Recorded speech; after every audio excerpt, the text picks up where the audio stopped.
In adults with acute lymphoblastic leukemia, especially those who are above 70 years of age, their ability to tolerate intensive chemotherapy is extremely poor. Further, they cannot even tolerate other agents like asparaginase, which is important in ALL therapy.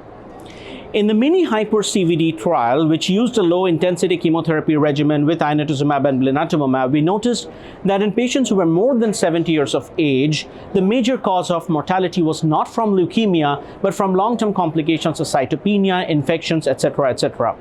As a result, it became important to devise regimens for these group of patients where we could completely remove chemotherapy and potentiate the use of frontline immunotherapy with Inotuzumab, ozogamicin, and Blinatumomab.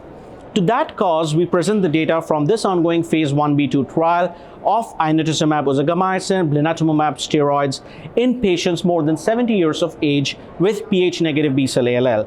We see the regimen was extremely well tolerated. There was no evidence of Inotuzumab-induced sinusoidal obstruction syndrome. Of course, in our regimens at MD Anderson, we use a fractionated dose of Inotuzumab, and patients also receive additional liver protective medications like ursodeoxycholic acid. They do not receive concurrent hepatotoxic medications often like azole antifungals.